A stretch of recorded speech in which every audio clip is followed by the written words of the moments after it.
Carly, welcome to the show. It is super cool to have you here. I mean, what better way to start an epic weekend with someone as epic and badass as you? You know what I mean? That's like the nicest thing to say as an intro, calling me epic and a badass. I love it. So Totally. yeah, thank you for having me. I think it's really cool that you do this. And I've seen that you'd interviewed a few of my friends and colleagues, and Cool. they said really awesome things about you. And I was like, I'd love to. You know, it's important to talk to artists no matter what level they're at. And Absolutely. I love and appreciate that you have such an interest and a passion for it. It's really cool. Absolutely. Yeah. Like my goal here is to show people, is to show people that you can do whatever you want. If you want to be an actor, musician, or like any specific on the art industry, let's say, you can make it happen. Because I I had a friend, for example, that he was an excellent actor back in high school. He was like super good one, and everybody was thinking about like, hey, dude, I mean, you should really focus on make this as a career because you act really cool. And he got discouraged, and he ended up doing something else. And what I ended up doing a couple of years ago is that he stopped acting, and now he focused on other career, and he has two kids now. But he's angry all the time and annoying, basically. And I was Right.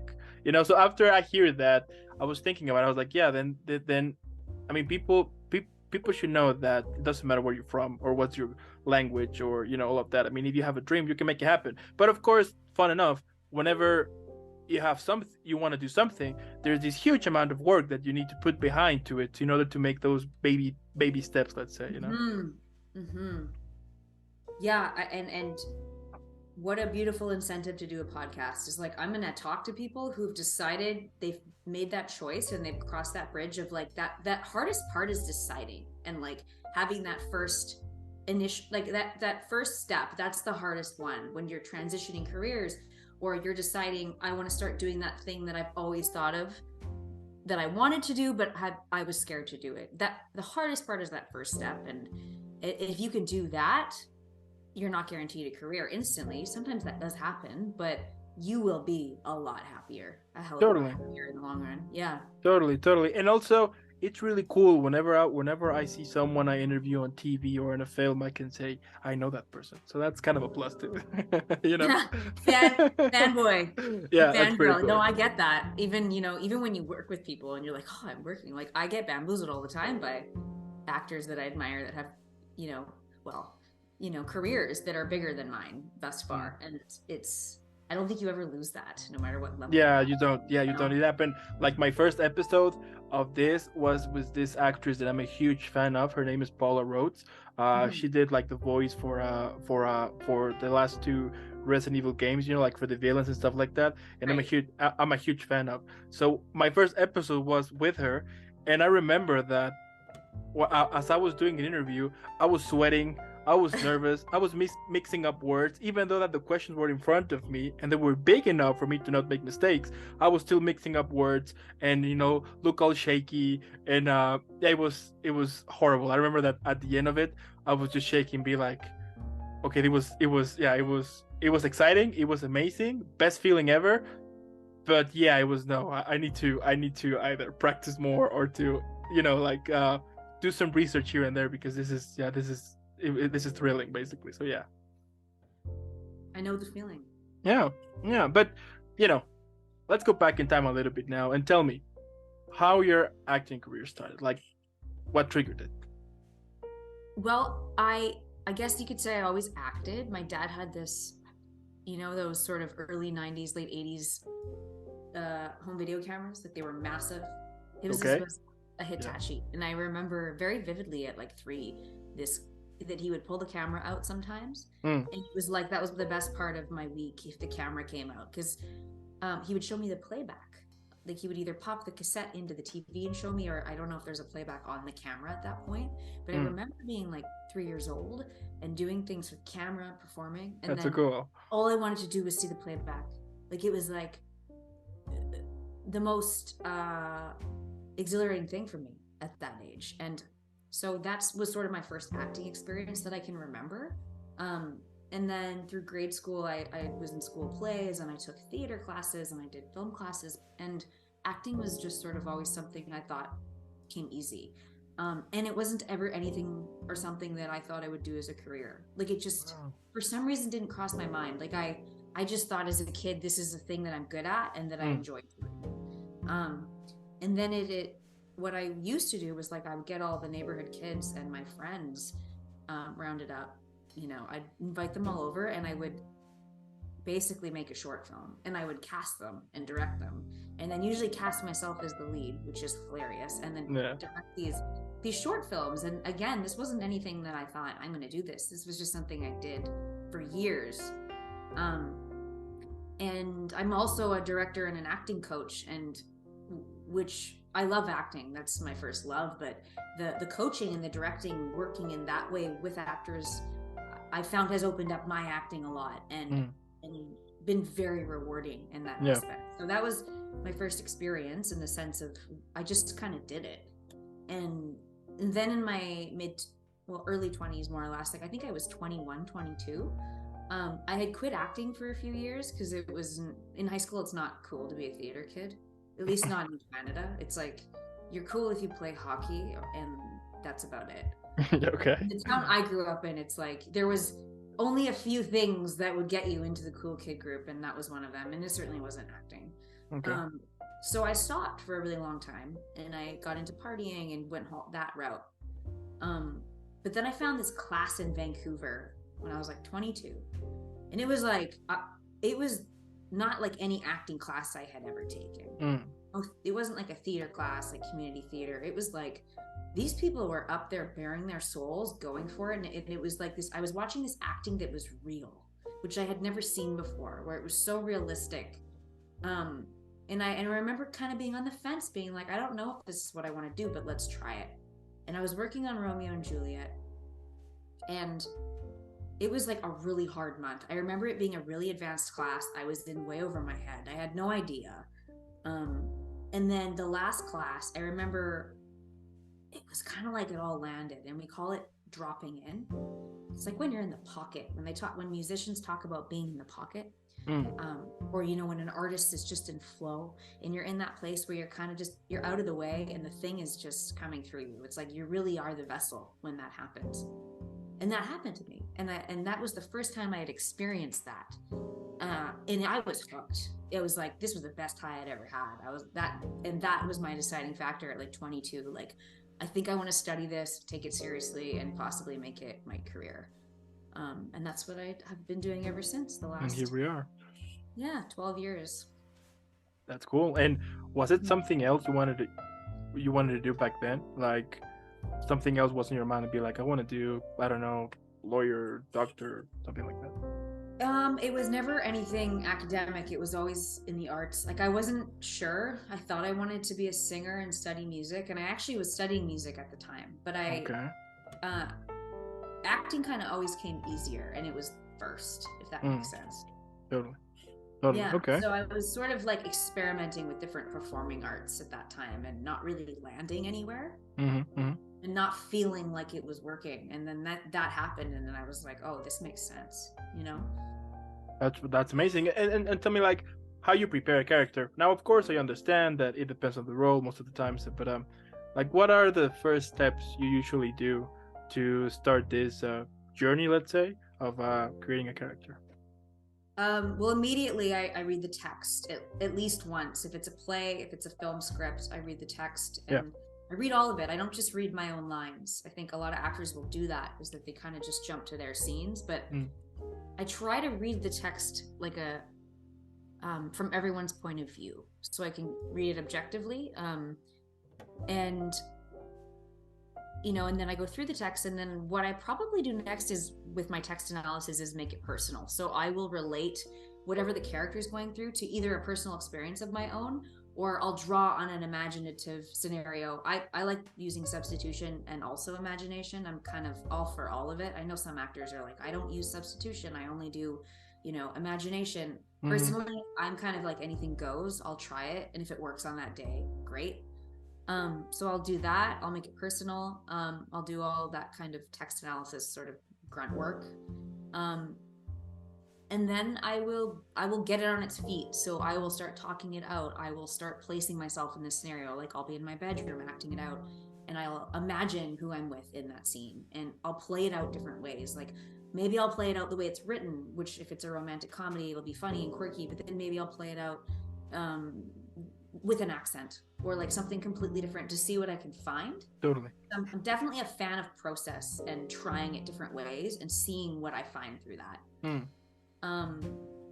You know, and I like to rehearse. I'm a with people. I like to call people up. But you know, if I'm working with someone and I have their number before we go to set, I'll be like, "Do you want to run lines? Let's meet up, have a coffee. Let's get to know each other and work on that relationship." Totally. Yeah, because that's an important part. Is sometimes you're going to set and you've never met someone and they're supposed to be your best friend. Yeah, which is difficult. Yeah, totally.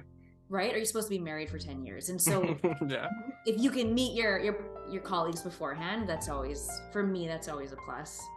yeah, absolutely. Because at the end, you want to make it as kind of relatable as possible, right? I mean, you want the audience to be like, I can totally relate with this person, or I can totally see myself chatting with the same person as well with having a coffee. So yeah, and whenever, I mean, you can tell. I mean, you can instantly tell whenever there's this connection or when there is no connection at all. You're like, I don't care about this character, basically, you know? Yeah. And I think, you know, it's as an actor, if you choose to take the job, or even if you say yes to the audition, even if it's material that you have a hard time connecting with, that's kind of your job, is to find, okay, well, how can I connect with this or with this person? And there's usually something you can find that will draw you in. You know? I'm also like a total nerd. Like if the part requires research, like if it's a period piece, I'll go all out with that. Like I'll be researching the time, be doing the accents. I'll be looking at like the dances from that time, the lingo. The more I can immerse myself, the better I feel and the more fun I have. And like, for example, when you get a character that you need to talk in a specific accent, how you managed?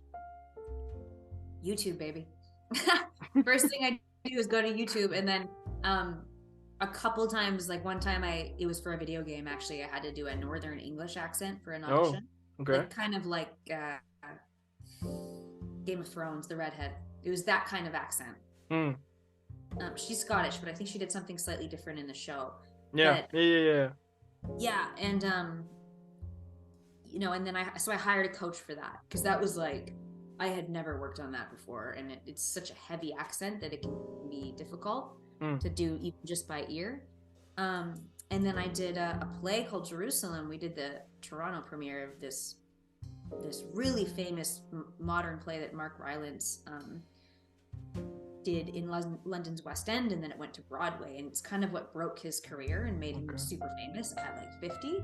So we did the Toronto premiere of that, and we ended up having like a dialect coach come to not set, the rehearsal studio rather, for the play, and we had to do a Wiltshire accent, which is like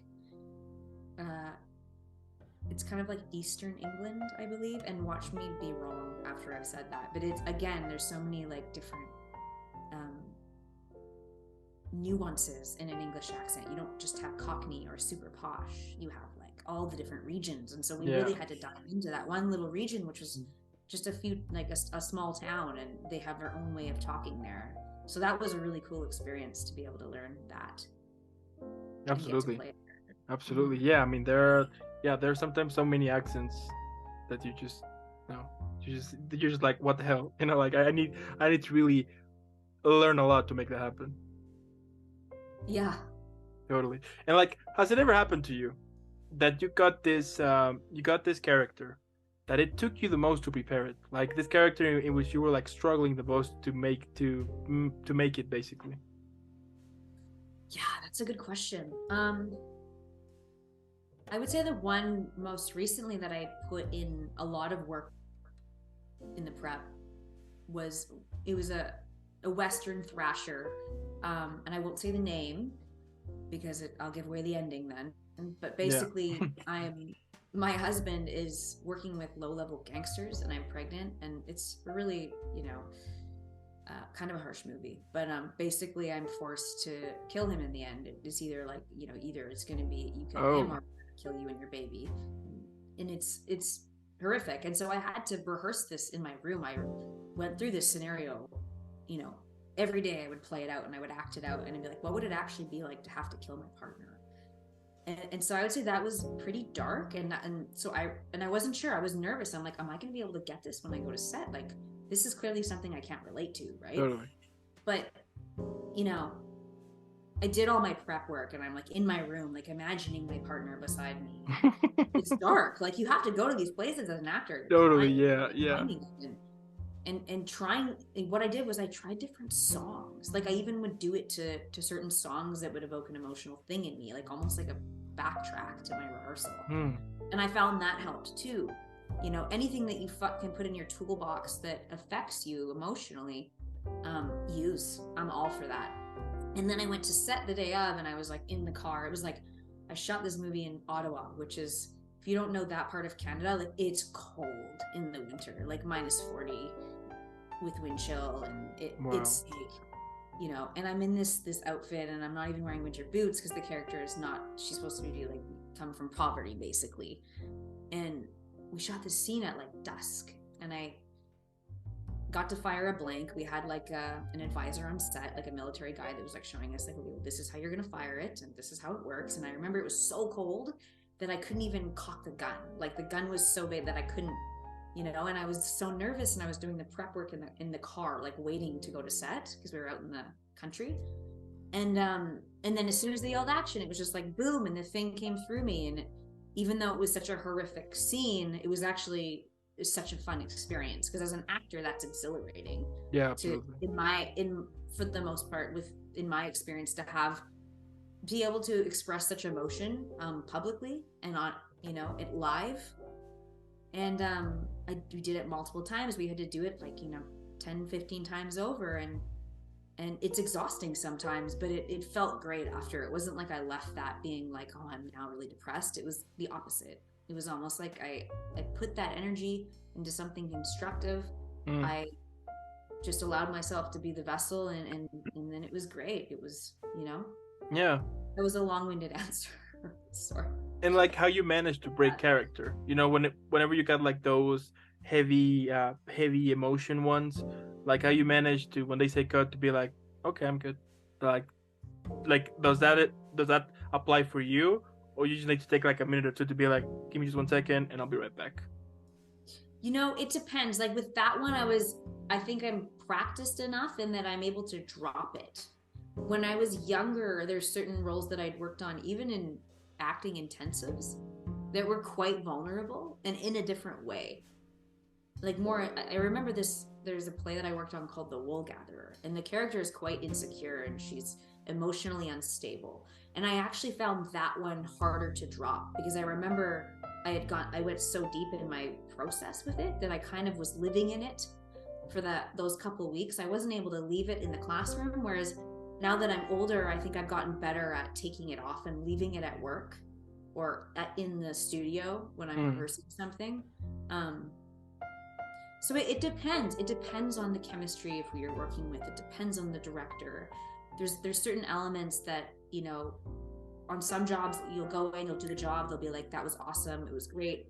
And you know, you kind of can leave it there. But then there's other ones that just they rock you, and I mean that in a good way, is that you go down the hole, and it's really a fantastic artistic experience, but you do kind of lose yourself. Yeah. And I think that's the beauty in the art form, is that inevitably that can happen, right? Depending on the role and how it affects you.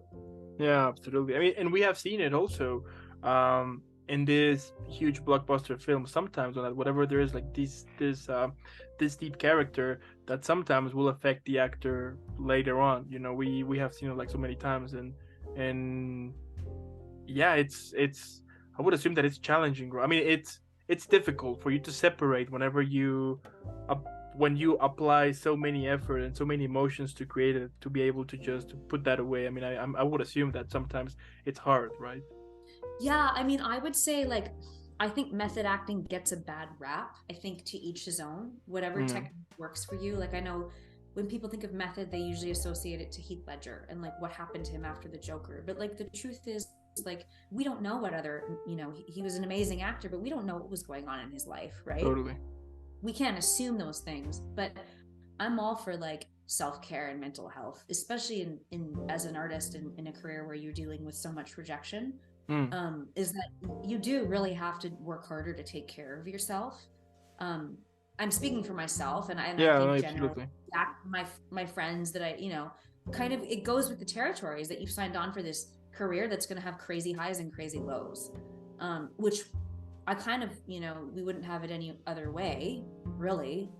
But it's really, it's your job, I think, as an actor to self-advocate and also take care of yourself in it, because it can take a toll, right? But I am Yeah, also not of the belief that the art form should be blamed. I really think it's up to the individual to know what their limits are, and to take care of themselves within those limits. yeah, absolutely. Yeah, Yeah. yeah, absolutely. I mean, at the end, we're all humans, so. Yeah. And ultimately, if you're an actor, like, yes, we can go to some dark places, we can also go to some hilariously fun places. Ultimately, I think most actors, if you're a real actor, you kind of dig that. Mm. We get into it for a reason, and it's to feel deeply and to show that, outwardly to the world. Absolutely, absolutely. And let's say that one day I call you and tell you I want to become an actor. Now I don't have any experience at all, like Mhm. none. So based on your experience, what advice could you give to me as someone who doesn't know anything about acting and wants to start as a career change, to be like, I want to take this now for serious now? What advice would you give to me? Yeah, get in classes, start to go look up different classes in your area, go audit them. Most acting classes will let you sit in and watch for a small fee to see if you like the teacher. That's a really good way to get into it and get some training, and there's so many different coaches out there and different methods. I would say try a few different ones and see what works for you. Do student films, do as many auditions as you can without an agent. What I mean by that is there's websites like Backstage and Actors Access, and Mm-hmm, mm-hmm. that you don't necessarily have to have an agent to submit to projects. There's a lot of non-union and independent stuff that will audition actors that don't have rep, and that's a really good way to build your resume and your reel and get experience. And then, of course, if you feel ready, get that headshot and get an agent. And the other big thing I would say is to write and create your own work, whether Mm. that's you're making a film that you're self-producing, or you're just like on TikTok and Instagram making sketches. And I mean, like, not ones where you're lip talking, like the whole TikTok thing, like where you're actually creating characters or like putting yourself out there. I just think there's so many avenues to showcase yourself now that that's a big one. Totally, totally. If you really want to showcase yourself the way you want to be seen, quite often the fastest way to do that is to just make your own work. I'll take that in consideration if I ever want to make that jump. Yeah. Okay, all right. Now, so we all know that you're an incredible, super talented, badass actress, right? But what has been either the funniest or worst audition you ever had? There's been a lot of bad ones. I would say the funniest and probably the worst. Funniest now that I tell it, but the worst experience. Okay. Like, it was embarrassing. So I was living in Toronto, and I sing, but I don't sing like these musical theater kids. Like, to really be competitive in musical theater now, like, most of those women have to be able to belt quite well, and that's a whole other thing that I have not grasped yet. And so it was for a country music, and she's like, I'm pitching it for Dolly Parton. And I was like really excited about this audition because I'm thinking, that's great, I can totally sing a Dolly Parton song. Like, I got her this. songs, Okay. right? Like, they're not that, I'm like, they're okay. I'm like, she's kind of got that twangy, sort of nasally higher voice, but her songs aren't extremely, it's not like you're singing Adele, right? Totally. Yeah, exactly. So I'm like thinking, yeah, like, I could maybe play Dolly Parton in a movie. Like, really, that's the dream. It's not necessarily musical theater. But so I said yes to it, knowing that I'm not overly trained in musical theater. I've done some. And then so they sent me the music, and it ended up being in a much higher key. And I was like, oh no. So that was like the first issue, is I was like, how am I gonna hit this? Because they want me to sing it higher. Okay. So I practiced it. I got the coaching. So I was feeling kind of okay about it. I'm like, I'm just going to do it and see what happens. I got the whole outfit. I got the hair, like 1960s dolly, like That's cool. Okay. yeah, like the big, like the bump in the hair, like the dress with like the, the sleeves. And I go into the waiting room and two people go in ahead of me. First, it's this woman and she goes in, she closes the door. And I kid you not, like, I've never heard a voice like this. Like the voice that came out of her was probably better than Adele. Like it was so powerful. It was like, it melted the whole building. And so I'm like sitting here like deeply moved, like this woman is incredible. But then I'm also like, this is what I've signed up for. So the next guy goes in, same thing, different kind of singer, but really good. He's playing guitar, like he's the real deal. And I'm like, okay, this is not good. Like I don't have the training that they do. Like Yeah, I'm absolutely. humbled enough to know like there's no way I'm in competition with these people. I'm just gonna have to go in and do my best. So I go in and I was so I go up there and I'm like, okay, I'm singing this, and then the guy playing piano looks at me like, what's wrong with you? Because I was like standing there so nervous, like yeah, okay, I'm gonna sing Dolly Parton now. And there's that one person at the audition table that's like kind of like, it's okay, you can do it. And while the other ones are looking at you like, uh-oh, what are we in for? And I was so nervous that I started clapping along to my song while I was singing, which I didn't need to do. I mean, I had, like, it was almost like I had to apologize for how bad I was. So I was like, la la la, like working 9 to 5, and really trying to get them involved. And I could just see the table, like, and then this one woman was like trying to help me clapping along. Oh my God. Okay. And I was so embarrassed. I was so horrified that I cried after it. I'm like, that's probably the worst audition I've ever had, just because I was in way over my head. Yeah. And so that's okay. I laugh at it now. Yeah, there's been lots of terrible auditions though that they were just weird in the sense of who I was auditioning for or what I ended up doing. And that one kind of takes the cake because I learned my lesson. Don't go out for musicals when you aren't prepared. Absolutely. Okay. And like, has it ever happened to you that you go into an audition and they ended up, and yeah, like once you go there, you discovered that it was for a total different project, and you're like, oh. Actually, not really, but I did have a fake audition once. This is another weird one. I was living in New York and I was just at a theater school, and it was on Backstage, and it was, they pitched it as a really cool off-Broadway play that we were going to be playing prostitutes. And so I thought, oh, like, 24, and I'm like, this sounds really cool. Like, this could turn into like a big hit. Like, you never know with off-Broadway. Like, it could be amazing. Totally. And the concept sounded cool. So I go in and I talk to this guy. He films me. He basically interviews me. I'm like, are we going to read the script? He's like, no. And then he turns the camera off. And I'm like, well, what was that all about? And he's like, that's it. I've seen what I've needed to see. And so I go home, whatever. And then I start getting emails about taking his acting class. So I'm like, go figure. It was literally a fake audition to get people into his acting class, So the play didn't exist, essentially. Oh my God. Right? So be careful. Yeah. You never know. Yeah. Have your wits about you, definitely. Huh? I just meant like have your wits about you. There's lots of amazing projects out there, but there's also a lot of dicey characters. Yeah, and like, I mean, I would assume that like, for someone who is recently started making those steps, you will get into those fake auditions a lot, right? Until you manage to be like, okay. I mean, like, you need to make like those like, basically what I'm trying to say here is that I would assume that when you're starting it, you will be falling into those fake auditions, let's say, until you manage to be like, oh, I know how to differentiate between a fake one and a real one. Yeah, and it's not even fake. It's like, I think you just get really good at deciphering, do I want to do this? And does this feel like it's integrity with me? And I think when you're starting out as an actor, it's very easy to fall into that sort of desperate, I'll do anything, because you might not necessarily be working all the time. So it's easy to say yes to jobs that just, sometimes they're just not that great. And like, totally. And I just think it's really important to know, be clear on what it is that you want and what kind of roles you want to do.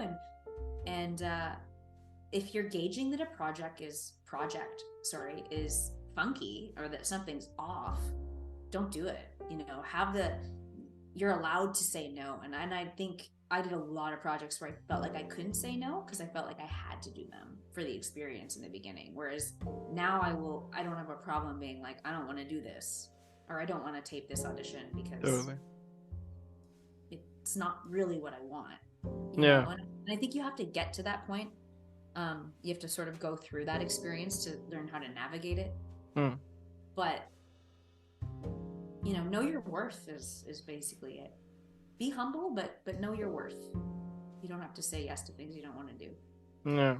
And like how you manage the second thoughts after an audition. So you did the audition and you're still having second thoughts like I wish I could have done this instead of that, or saying this instead of this. Like how you manage those thoughts, because I think we all have them, right? Whenever we do something that we are excited to, or we got like this shot, once we finish it, we start to criticize ourselves, and once you realize it's been like an hour already, and you're still on the same, like a hamster, just circling over and over. Like how you manage to like overcome those second thoughts? Well, I think I've gotten better at just letting it go. Although the times that I do ruminate about it still, you know, it's kind of a tricky one because you're always kind of, I don't know any actor that doesn't feel that way when they watch their tape or they watch themselves work, because it's kind of like you're always learning too. You're always like, how can I be better, and how would I have done that differently? How can I do that differently? And it's hard because quite often you aren't getting feedback, especially with self tapes now because of COVID. Everything's online, so you're not necessarily getting feedback right from the casting director like you used to when you would go into the audition room. But what I do is I try to go do something totally different. It's like I'll go to the gym, or I'll like go for a hike with friends, or I'll meditate, or I'll do something fun just to get me out of that headspace, you know. And then I'm a big fan of like meditation and like, you know, anything spiritual and woo, and like anything I can do to help myself grab back on my confidence and own my energy. I'm a fan of, right? Whether that's breath work, whether that's like walking around in bare feet and grounding myself, whether that's calling a friend. And then if that's not working, what tends to help is if I'm working with another actor, so I'm like making it about someone else in that sense of like being of service, or I get really creative and I start writing and I'm working on a project of my own. Those are the things that I find really get you out of those ruts. Okay. Now, if you could go back in time and meet the 13-year-old version of yourself, what advice would you give to that little version of you? I would say, don't worry about being cool. The thing that you think makes you uncool now will make you very cool later. So for me, that was acting. I know that's such a crucial age to be like, you're so sensitive to what your peers think. Yeah. And I would say, I wish I had more knowledge of like things to do in terms of self-esteem and self-love. Like I'm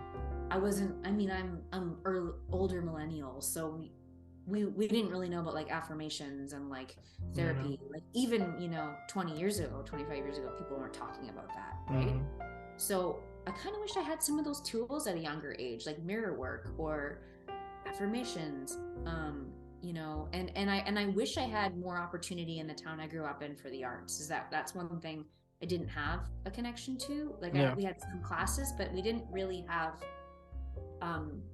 a support in the arts community, especially with acting. Whereas I think if I was in a bigger city where there was maybe like an art school, that could have helped me. And I would say, yeah, like do the thing that you love and don't quit it just because you think, you know, it's uncool or you're distracted by partying or whatever. I do wish I'd stuck with it throughout my teens, so I wouldn't have fallen off so much. Yeah, if that makes sense. No, yeah. I understand that. Yeah, definitely. Yeah, I mean, once you realize like how much time you wasted on important things, you know, once you realize that, at least for me, you start to take more advantage of your time, meaning that that you try to do whatever you can to really, really, really, really make the best of the time that you have, you know? Absolutely. I mean, if I was in my early 20s, I'd say to myself, don't waste so much time in relationships. Go for the career 100%. Yeah. You I know? would I would have say stop drinking and focus more on other stuff. Yeah, totally. Mm-hmm. Yeah, absolutely. Now, if you had to describe a film, so let's say HBO, Netflix, Disney Plus, Paramount, whatever, they come to you and say, "We got this idea in which we're gonna make a film in which all of the characters you have played at the moment, all of them, they're gonna they're gonna gather to celebrate your birthday." Tell me, what would be the name of that film? Oh, celebrating my birthday. I don't know, like Carly Rock. That's the thing that came to my mind. Rockstar Party. I don't know why. I feel like that's such a strange answer. That's a hard question. I want to know what other people say to that. Oh, it's Carly, amazing. yeah. I'm sorry? Wait, okay, so Rockstar Carly? I guess so. That's the alter Let's leave it ego. like that. Silly to say, but it's true. And what would it be? Would it be like a comedy, dramedy, horror? What would it be? I would have to say dramedy. Hmm.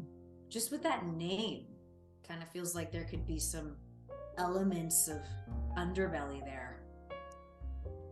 I like it. Mm-hmm. All right. All right. Now, what about if you had to choose one of your characters to go out shopping with? Which character you would pick? You know, it's funny. Who's coming to my mind is my Nana, who's passed on. I'm like, because she was such a character and a party animal herself. She was very gracious and the life of the party. So I would want her to be there, and it would be cool to have a character based on her. So I'd have to say my Nana, Jaqueline. There you go. There you go. Now, what about? She had a great sense of style too. I'm sorry. She had great sense of style too, so she'd be the one to shop with. There you go. I love it. Yeah, that's important. Okay. Okay. Now, if you had to describe your career, but on a drink, which one would you pick? This one I did think about. Because I don't drink anymore. So I'm like, okay, it's going to be virgin something. And then I was like, what? A virgin that's experienced life. So the virgin who's seen it all. That would be the drink. The virgin who's seen it all. And what would it have? Ooh, what would it have in it? This is specific. Well, I like ginger. I like lime. Probably a little spicy and a little sweet at the same time. Something that has a kick to it. Yeah. Okay. I mean, the reason why I'm asking this question recently is because I have a dream, like in around 20 years, 15 years probably, hopefully, I will open up a bar, and instead of having, I mean, of course, yeah, you need the regular drinks, but having like a special type of drinks in which it will include all of the actors or people that I've interviewed, and having the chance that for the people to taste their career based on those drinks. You know what I mean? That's a really good idea, and you can totally use mine if you like it. You have permission. Yeah. Yeah, that would be cool. That would be cool. Or like like there's so many ideas now. And it would be kind of funny, you know, for example, for someone to take this shot and be like, man, this guy's career is really tough, you know, or like things like that. I was like, that sounds like a good plan to make it. So yeah, I think that's a fantastic idea. Yeah, I'll let you know. Please do. Sounds like a plan. So, like my last question here is like, what motivates you? You know, we all have those days in which we basically want to quit. You know, we basically are like, you know what, this has been a waste of time. We start to compare ourselves with others, and even so, sometimes things are okay, you know, but we still think that things are horrible. Like how you manage to get out of those toxic thoughts and to continue on this path that you have been creating for so many years now. Yeah, I think you kind of have to be it's all about that inner faith. It's like if you have a really strong desire to do something, and you have for a long time, that's what keeps you going. You know, because you're gonna have days like that 100 times over, 1,000 times over. But it's that inner knowing, it's that faith of this is what I'm supposed to do and this is what lights me up, and you just have to keep going back to that, you know, kind of unapologetically. And you know, you kind of have to use the naysaying and the rejection as almost fuel. Yeah. You know, you have to spin it around, and either I'm going to use this to propel me forward and learn from my experience and become better and love myself more, or I'm going to use it to derail, and I just prefer the first option, you know. I think I'm far too stubborn and in too deep to quit. Yeah. It's probably a good thing, you know, and I just think if you know it's what you're supposed to do, then you can't really go wrong. You know, if it's something absolutely. that brings you and other people joy, that's why we're here, really. Yeah. And you know, life itself is so interesting, because whenever you are doing something that it doesn't make you happy, that you really don't like, literally life give you signs like you should quit, or even sometimes you ended up stop doing that, and you discover later on like, that was actually the best thing that happened to me. Yeah. Yeah. You know, like I think if I had gotten the big career at 20, I don't know that I would be coaching. There certainly would be coaching, and therefore not being able to, I wouldn't be helping others the way I am right now. I don't think I'd have the time or the, you know, like the energy. Yeah, and fame changes people. I think they say statistically it takes a very, very strong character, which is a very low percent of the population, to not be deeply affected by fame. You know, and so I think it's kind of like everyone has their time. And I really believe that, you know, we create our reality, or we co-create it on some level. So the more that you can stay in alignment with your light and your positivity and hold the vision, the better off you're going to be. Yeah. You know? Absolutely. I mean, at the end, what can I say, Carly? I mean, your career is, as I've been saying before, it's epic, it's badass, it's super cool. I mean, it's more than obvious, of course, that everybody's gonna know what you do. I mean, and I'm super sure that our next conversation is gonna be, where can I put more awards on my wall, because it's full now. Yeah. Definitely. I mean, it is inspiring what you do, but also, I mean, it's typical, right? Whenever we will hear this sentence, like, oh, you should do what makes you happy, you know, as easy as it may sound, I mean, we all know that sometimes it takes decades, even your whole life, to discover what you really want to do. But the fact that you are really doing it, and the fact that you're making it happen, and also you are showing results, I think that's proof enough for everybody here to be like, you know, if she could do it, I could do it too. But of course, there's this huge amount of work that you need to consider and to put your hands on it, and as you mentioned, to be holding on to it. You know, I remember an actress once told me that actors don't do films for living, they do auditions. Really good point. Yeah, like the first time she told me that, I didn't understand it later, and I was like, makes sense now, you know. Yeah, an audition, like, it's funny, like I have coaches that have said that to me. That's your job. Like when you get an audition, it's like going to work. That's sort of your job, and you get paid later, you know. Absolutely. But you're making it happen, and at the end, what can I say? I mean, keep doing what you do. It is inspiring, it is badass. And also I want to thank those who are watching this right now. Thank you so much. If you're watching this, I mean, the video is basically done. So what you'll have to do is, I'm gonna leave all of her links in the description below. So go follow Carly right now. Let's make her viral. # Team Carly. She's awesome. She's badass. And Carly, again, thank you so much for making this happen. Thank you, Dan. You're awesome. Thank you. So I'll definitely be seeing the next one. Have an incredible upcoming weekend, and stay safe. You too. All right.